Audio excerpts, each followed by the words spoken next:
Essa pregação tem um título, normalmente, eu vou aproveitar que eu posso me mexer aqui, né?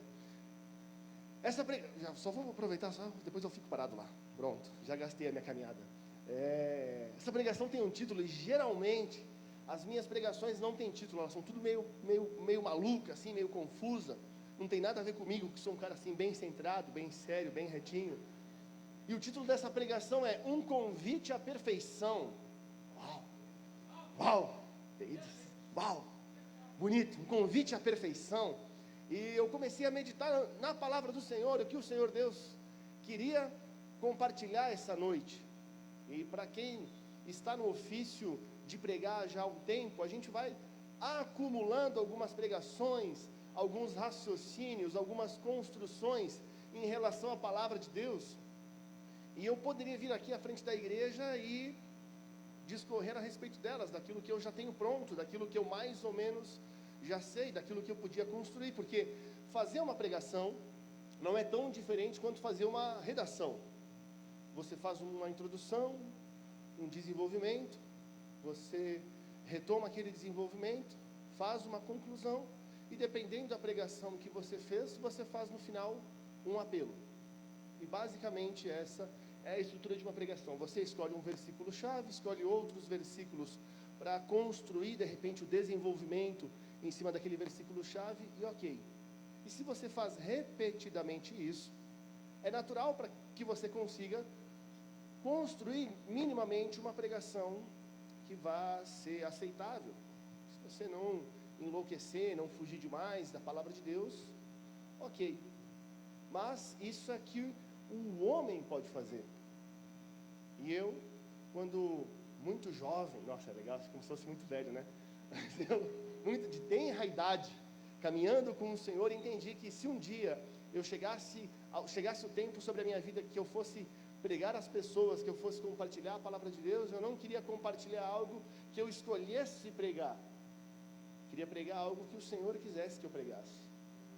E era metade da tarde, a minha esposa virou para mim e falou assim: sobre o que você vai pregar? Ela sempre faz essa pergunta. E eu gosto quando ela me apoia, porque eu falei assim: eu não sei. Ela disse: meu Deus, e agora? Tipo, agora eu não sei. Eu vou meter um atestado, estou com dor de barriga. O Cid deve ter uma pregação pronta, engatilhada. O Cid é muito bom. E aí eu comecei a orar e meditar na palavra do Senhor, e o Senhor foi construindo algumas coisas dentro do meu coração, e meditando e ministrando coisas ao meu coração ao longo dessa tarde.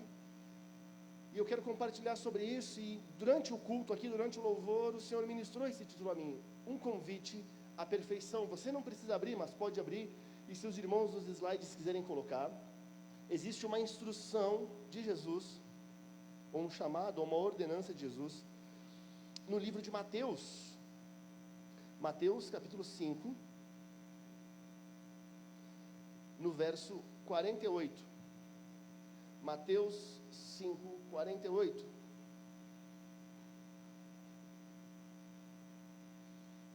Você, porque eu sou grande, eu tampo, né? Só um pedaço. Portanto, aí sumiu o resto. Eu não posso bagunçar muito, porque fica gravado, né? Eu vou ter que ficar sério, peraí. E a palavra do Senhor nos diz: portanto, sejam perfeitos, como perfeito é o Pai Celestial de vocês. Aleluia. Qual é o padrão que o cristão precisa alcançar? Uau! Eu estou aqui em Caxias, é um som do uau, né? Tem que usar vários uaus para... Uau! Qual é o padrão que o cristão precisa alcançar? Qual é o nível que você precisa olhar para a sua vida e dizer: eu preciso chegar nesse nível, essa é a altura da régua que eu tenho para alcançar na minha vida com Deus? E a resposta está em ministração, pastor Lucas. Está em Mateus 5, 48. Olha que cabeludo que eu estava. Estava magrinho, não estava não. Perfeição. O padrão que eu e você precisamos alcançar é perfeição. Pastor, mas... Pastor Lucas, né? Pastor Lucão, é possível? Olha, se Jesus está dizendo que é para eu alcançar, Ele não viria para mim e diria algo que não é possível.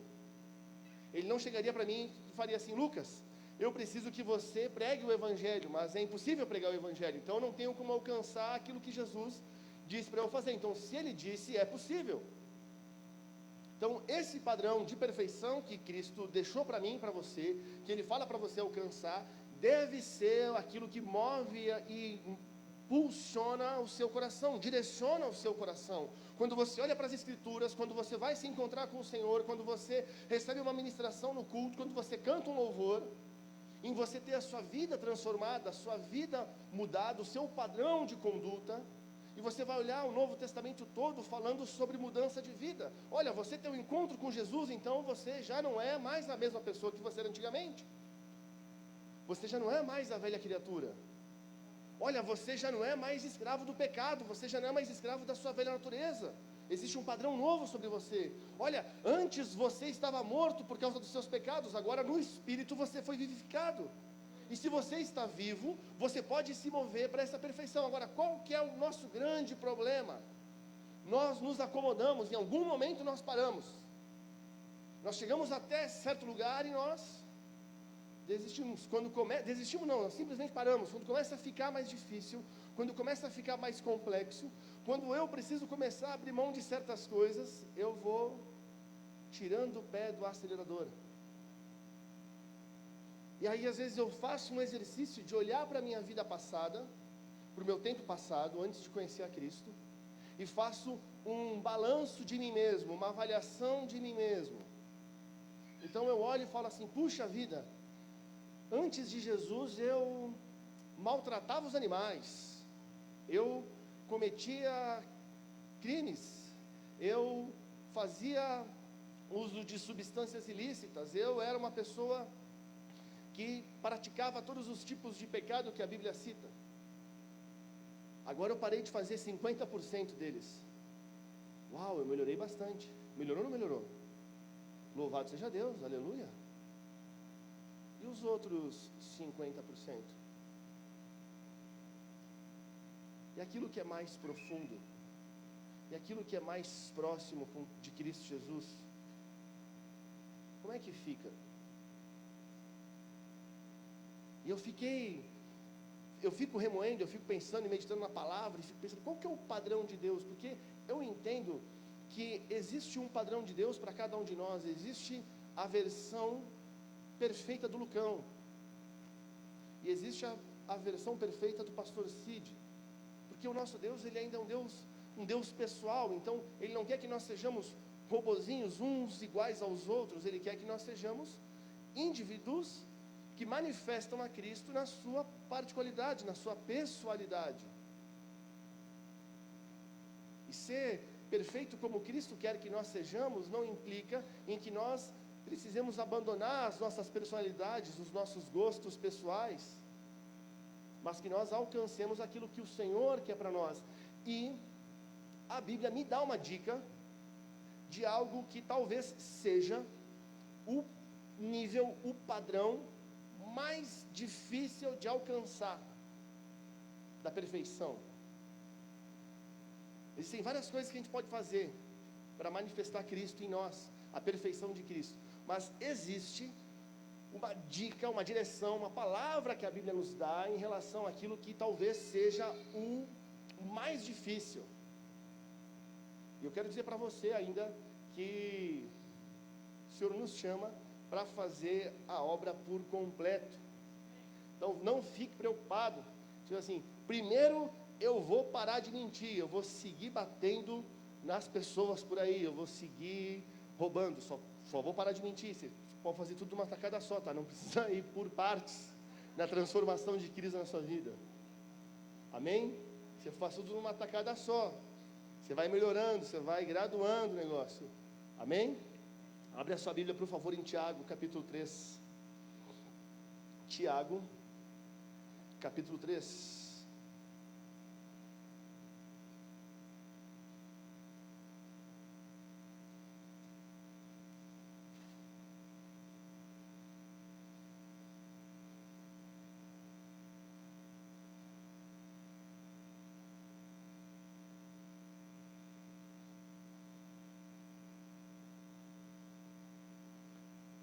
Tiago 3, verso 2.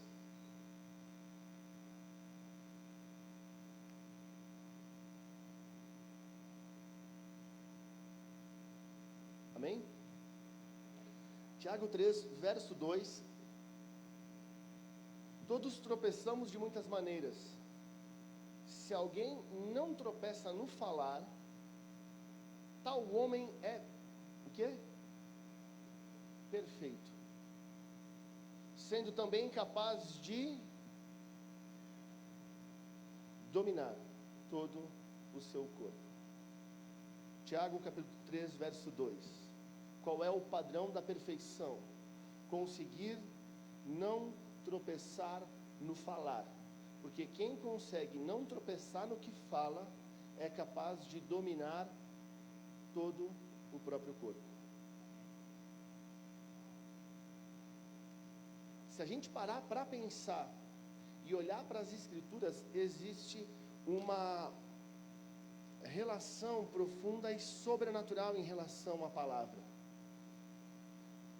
A Bíblia fala em Gênesis capítulo 1, no princípio criou Deus o céu e a terra era vazia e sem forma, havia trevas sobre a face do abismo, o Espírito de Deus parava sobre a face das águas.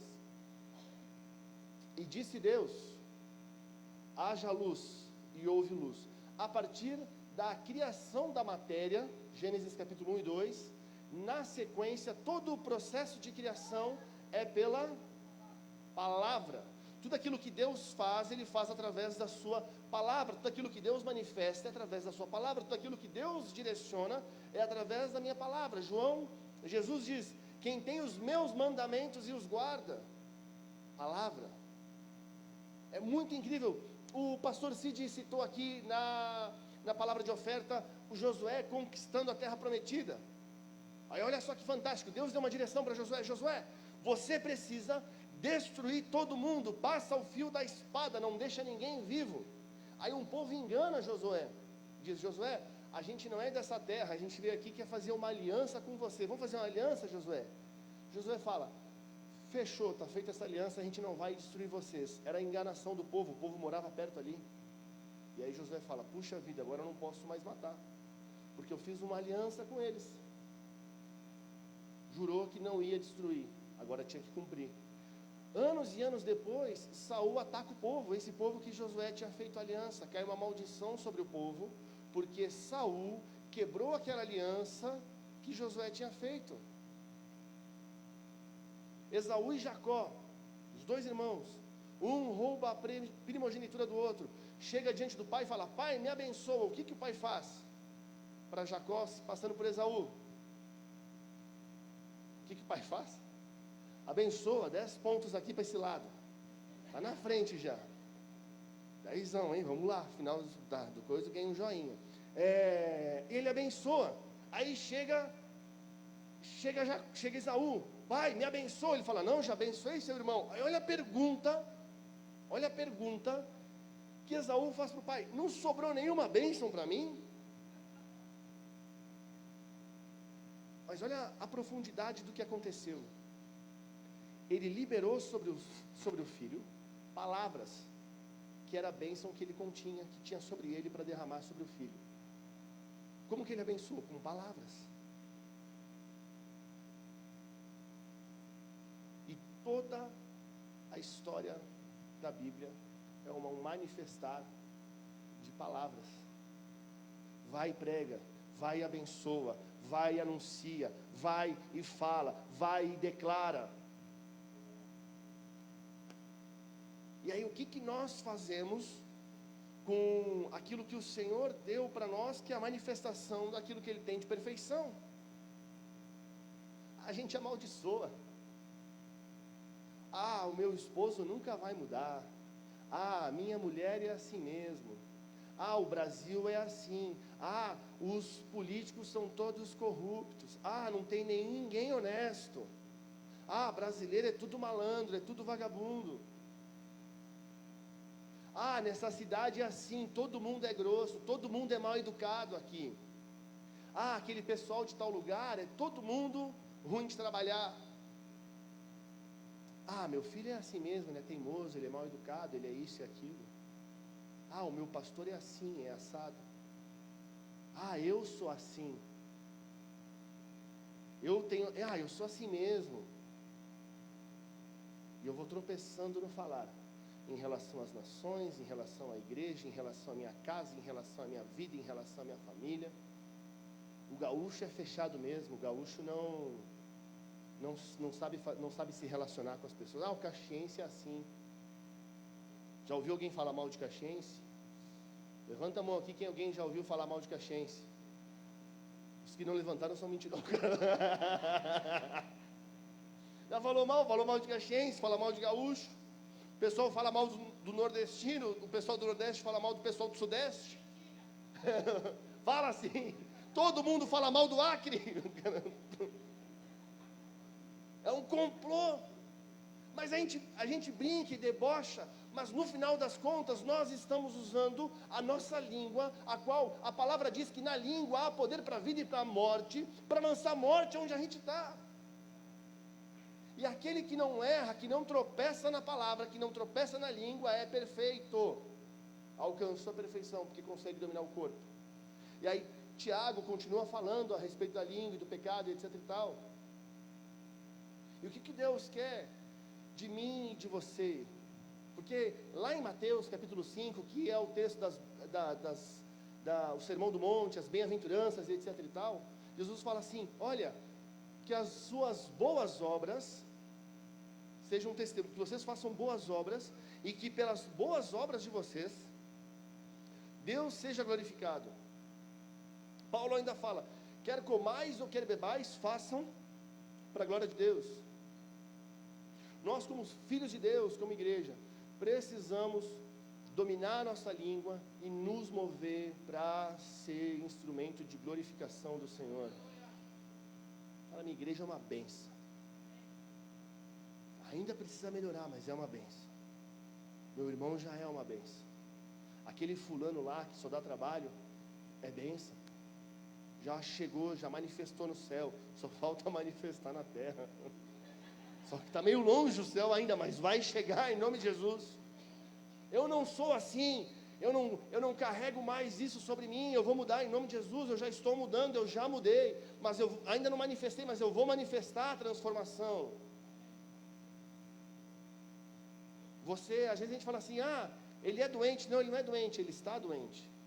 Ele é isso. Não, ele não é isso, ele está isso. Eu não sou um mentiroso, eu estou um mentiroso, mas eu não vou mais estar daqui a pouco. Ele é um adúltero. Não, ele não é um adúltero, ele está em adultério, mas daqui a pouco ele já não vai mais estar. Está vivendo isso, ou está vivendo aquilo, mas isso é só um recorte daquilo que essa pessoa, em nome de Jesus, vai ser transformada e vai ser mudada, e em nome de Jesus essa manifestação vai acontecer sobre a sua vida. Que nós possamos entender que somos chamados a manifestar a glória de Deus através daquilo que nós falamos e anunciamos. Cristo manifestou cura de diversas formas, manifestou transformação de diversas formas, mas a mais recorrente que a gente vê na palavra é Ele anunciando uma palavra, liberando uma palavra de cura, de transformação, de bênção, de mudança. O pastor Cid tem uma pregação que eu não lembro como é que é o título, mas é o vá de Cristo, porque depois que ele manifesta, ele fala: vai, não peques mais, vai, você está perdoado, vai, você está curado. Uma ordenança do Senhor liberando sobre algo, e o Senhor quer liberar sobre nós como igreja, e nos fazer tomar posse disso que existe sobre nós, o poder da palavra que está sobre nós, na autoridade do nome de Jesus, para você anunciar a transformação em Caxias. Sabe, eu caminho com o Senhor já há alguns anos, e há alguns anos eu escuto repetidamente as pessoas falarem, e eu muitas vezes repeti que o Rio Grande do Sul é um estado muito difícil para você pregar o evangelho, é um estado muito difícil para você implantar a igreja, é um estado muito difícil para você ganhar pessoas para Jesus. Mais alguém já ouviu isso em relação ao Rio Grande do Sul? Levanta a mão, por favor. Os que não levantaram precisam se converter. As pessoas falam: não, o Rio Grande do Sul é isso, o Rio Grande do Sul é aquilo. Não, o Rio Grande do Sul é o celeiro do avivamento, em nome de Jesus. O Rio Grande do Sul é um lugar onde o evangelho vai entrar de casa em casa, de porta em porta, as pessoas vão se converter. O Rio Grande do Sul é um lugar onde as pessoas vão receber salvação, transformação, libertação. Caxias do Sul é um lugar onde a gente vai ver o Evangelho prosperar e avançar.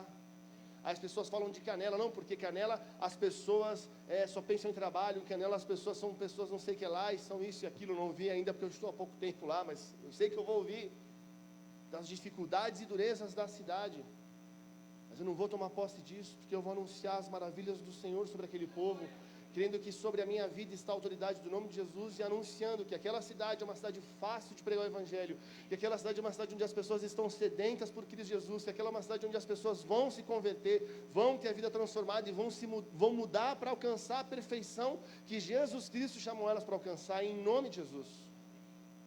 E essa perfeição, esse amadurecimento, esse crescimento vai alcançar você em nome de Jesus, porque você vai se mover em direção àquilo que Cristo tem para você. Não interessa o que falaram para você. Não interessa o que falaram para você. Porque quando Cristo veio e derramou o seu sangue na cruz, por cada um de vocês, foi para que também as maldições que existiam sobre vocês, as palavras lançadas sobre vocês, fossem apagadas, fossem esquecidas, fossem riscadas. E agora não tem mais maldição que alcance vocês, por causa do sangue de Jesus. Então, se alguém um dia disse para você que você não ia conseguir, que você não vale nada, que você não tem serventia, que você não consegue, que tudo que você começa, você não termina, que você é um fracasso, que você vai fracassar, que você não vai conseguir prosperar, que você não vai conseguir um emprego, que você não vai conseguir uma família, um marido, uma esposa, filhos, tudo isso não pode alcançar você e não alcança, porque é quebrado no sangue de Jesus.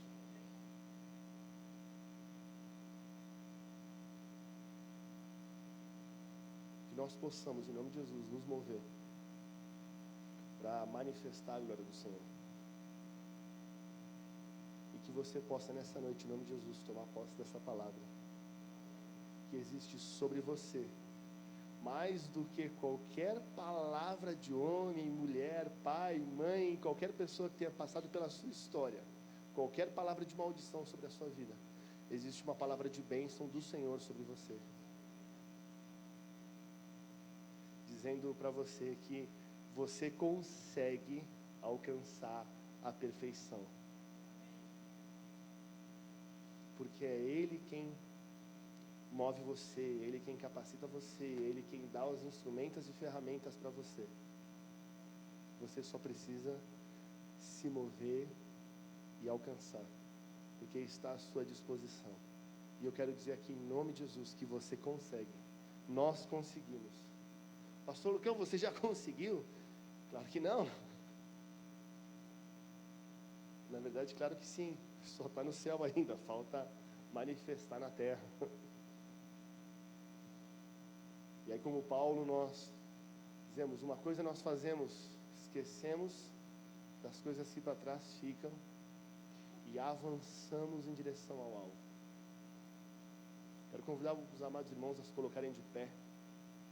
Quero chamar aqui o Ministério de Louvor, porque eu quero oportunizar você, nessa noite,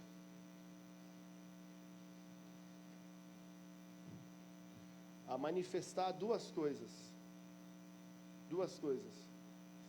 A primeira é que você, como brasileiro, como residente do Rio Grande do Sul, como caxiense ou como canelense que está aqui, você vai orar clamando o sangue de Jesus, anulando e quebrando toda a maldição lançada sobre essa terra, sobre essa nação, sobre essa cidade. Você vai tomar e liberar palavras de bênção sobre essa nação, sobre esse estado. Você vai orar e interceder e declarar a graça do Senhor se manifestando e clamando o sangue de Jesus, anulando e cancelando tudo aquilo que séculos e séculos, anos e anos de palavras malditas lançadas. E o segundo movimento que você vai fazer essa noite é sobre a sua vida. E esse movimento sobre a sua vida você vai dividir ele em dois. O primeiro é declarando quebrado e anulado as palavras malditas lançadas sobre você, as maldições lançadas sobre você, as palavras de morte, de fracasso, de derrota lançadas sobre você. E o sangue de Jesus pisaduras que ele sofreu, que ele carregou na cruz, vão fazer tudo isso quebrar nessa noite. Talvez palavras que você ouviu no ventre da sua mãe, que você nem sabe, essa noite o Senhor vai apagá-las da história. Porque quando houve a quebra do pacto de Saul em relação ao povo que Josué se aliançou, houve uma maldição e houve um preço a ser pago. Eu quero dizer para você que todo o preço já foi pago por Cristo Jesus. Então o primeiro movimento em relação à sua vida vai ser você declarando quebrado as maldições sobre você, as palavras malditas, as palavras de morte, de derrota.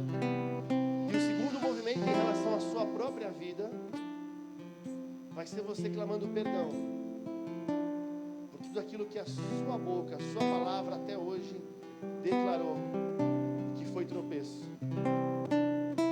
sobre a nação, sobre os políticos, sobre lideranças, sobre a sua família, sobre seu chefe, sobre seus colegas de emprego, sobre a sua igreja, o seu pastor, os seus irmãos em Cristo.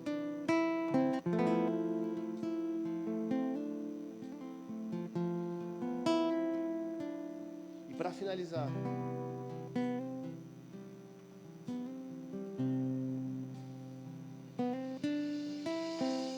você ainda vai ter um tempo orando, liberando bênção sobre aquilo que o Espírito Santo te direcionar, fazendo a sua oração intercessória. Eu quero dizer para você ficar atento, porque talvez o Espírito Santo vai te direcionar para orar por algo muito específico. Talvez o Espírito Santo vai te pedir para orar lá por um país que você nem sabe o nome. Declarar sobre vida, transformação. Talvez o Senhor vai trazer à memória algum inimigo seu, algum desafeto seu. E essa vai ser a noite de você liberar a bênção sobre a vida dessa pessoa.